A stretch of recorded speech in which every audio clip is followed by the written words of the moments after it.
Trill talk, no field talk, man. It's going down. What's good? It's Mr. Trill Talk No Pill Talk here with Marje Smith, future NFL star. Yes, sir. Yes, sir. And let's get straight to it, man. After this weekend, your whole life could possibly change. How did that make you feel? It really feels surreal. I can't actually believe it's going to happen, but sure, within the next hours, I can get that phone call, and a lot can happen in the next few hours. So it's really a blessing to me, honestly. So, man, at which moment did you realize that football could change your life forever? Like whether it was in little league, high school, wherever. I feel like I realized football can change my life after playing in high school and getting my first Division I offer. That was like one of the hardest things to do, and there wasn't too many guys out of my class who were just getting big offers to go play big D1 football. So after getting that chance to play at the next level at a big school, I feel like that was a chance that really just told me like, yeah, you can do this at the next level. You think it was harder coming out of Marshall or East Texas period? For sure, because I feel like, well, after me going to go train in Houston for a month and a half, I really noticed that they really got an advantage over us because they had the facilities and all that type of stuff where kids can come work out in their free time, even during their spring break. And I was seeing guys in there during spring break. Down here in East Texas and Marshall, we don't really got nothing like that. I think the closest place we got is probably Apex and Tyler, and most kids don't have the transportation to get out there. So I just feel like it was definitely harder to get picked up from East Texas. Speaking of the facilities, like you think that's something would you want to change like one day? Oh, for sure. I plan on opening up my own football facility, workout facility down here in Marshall, for sure. After I'm drafted into the NFL, that's been one of my dreams that me and my close friends, my mom and family, all of us been talking about. I feel like that's something that Marshall actually deserves. Straight up. So what was your reason? Like I know out of high school you went to Baylor first, right? Mm-hmm. What was your reason for the transfer, and Uh, how did you think it affected your college career? I feel like it was a major effect on my college career, honestly. I left Baylor just going through some stuff, family issues and stuff like that. So when I did leave, I was in a perfect position playing number 2 linebacker. I was behind one of the guys who's in the league right now. And I left for a very good situation, but I did come to Stephen F. Austin. I feel like it humbled me a lot. It made me learn. I matured a lot, and then I feel like it just basically got me ready for today or these next few days, honestly, because I was able to grow and mature a lot, and I found my love for the football again while being at Stephen F. Austin. So it was a blessing. So when do you think like football just like did you realize that you love football? I realized I love football after playing my first Little League football game. Like I got signed up through football by my stepdad at the time, and he used to have me outside doing drills and stuff like that. And then after my first football game, literally, I just fell in love with it, and I've been playing ever since. Hmm.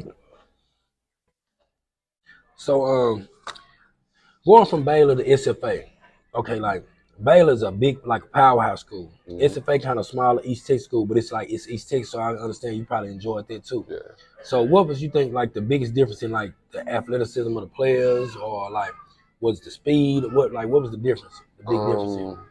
I don't feel like it's too much of a difference, but at the bigger levels and bigger schools, they do have bigger players, faster players who like actually they got all the equipment and everything to actually get their guys bigger, stronger, faster, and stuff like that. But at the same time, at Stephen F. Austin, we had the same thing. So I just feel like really it's not too much of a difference. It's just the want to, the people who actually want to be on the field, the people who go grind and actually go make plays. You're gonna find some people like that at the lower division schools. So I feel like you can find dogs pretty much anywhere. It's just people got different ways of training. People got different ways of coaching and stuff like that. I feel like that's probably the only difference. Okay, so we talking about D1 and like D2, like them kind of schools. Mm-hmm. Do you think like if you got a kid coming out of high school right now and they not going to D1, I heard a lot of people say this. They say like don't go to D1. If you ain't going to D1 and you going to like a D3 school or something like that, go to JUCO. What do you think about that? I feel like it's everybody have their own route and their own way of, you know what I'm saying, going through life. So I have friends who right now are at JUCO schools who definitely gonna have a chance to play at one of the big Division I schools eventually one day. And then I know some people who didn't play at D2, D3 schools and still got the talent to still go to the next level and play. So it's really about how you market yourself, how you promote yourself, how you go out there on the field and you ball. And all it takes is the next level coach to see how hard you really want it and how hard you've been working, and they'll definitely come get you off the board and pull you up for at least a workout or something like that to prove yourself that you can play on the next level. Yeah, that's what I try to tell. I try to change that narrative because I tell a lot of kids like, man, go to JUCO. Like, they be ashamed to go to JUCO. I be like, that's a big deal, especially the JUCO we got around here. Like TJC, Kilgore, and Blinn, all them. Like, all going crazy. It's a whole lot of people that's in the NFL that played in that division. Like Cam Newton played for Blinn down there. It's a bunch of people like that. Yeah, so I definitely believe in junior college. Right. I think it's just all based on the opportunity. I feel like that's probably something I should have looked into, like took more serious coming out of Baylor. I probably should have maybe went that JUCO route and probably went back to another bigger school. But I mean, I'm still blessed with the position I'm in right now, so I can't really complain. What NFL player, like out of all the players you watch, which one inspired you the most? Inspire me? One of the top guys who actually inspired me playing football was definitely Sean Taylor. A guy who was just gritty, on and off the field, wanted to go make plays, made everything seem fun, just brought the energy to the field. I feel like I'm one of those types of guys. Yeah, that's one of my favorite players all the time. So, name a coach that, like, throughout your whole career that had the biggest impact on your life. Like, no matter if it was college, high school, little league, whatever, like, what coach inspired you the most? I have to say Coach Rundle and Coach Shaw. Coach Rundle was my defensive ends coach my senior year at Baylor. I mean at Marshall, and then Coach Shaw was there my sophomore year, my freshman year. So like playing under those guys, they made it really fun to play defensive end. They brought that energy every day to practice. That's why I feel like I had the energy that I bring to practice every day when I am on the field. So I definitely say Coach Shaw and Coach Rundle. What would you say is your best game, like that you done played your entire career? Like up to now, like I'm talking high school, little league, what was the game where you just went off? Like you say was your best game? Man, I'd say my best college game would definitely be Austin Peay. I was all around the field in that game. And in high school, I'd say probably one of the Pine Tree games. I had a highlight on my highlight tape when I almost flipped the quarterback. I feel like that was one of my top games, seeing me run all around the field, able to go catch people, go chase people down, and I feel like that was probably one of my top games for sure. All right, so I always ask everybody this question before we get out of here, man. If you could say one thing right now that impact the youth right now, what would you tell the youth right now?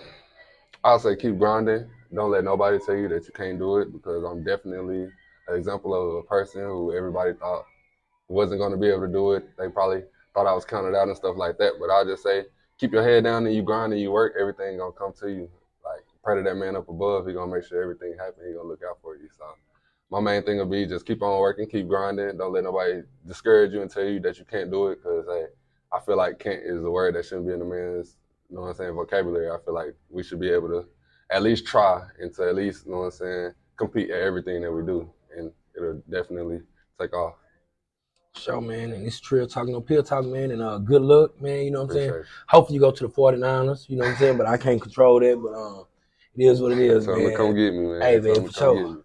Good luck, man. Appreciate that, boss. Hey, any nigga getting money, I encourage it. If I ain't feeling your shit, I ain't sharing it. If you feel the shoe fit, nigga, wear it. And you boys been hanging, but I ain't worried. Bring straight to you like DoorDash. And I'm still in the hood like a doorman. They say it's gonna drip, check your forecast. I been how I lay with a torch.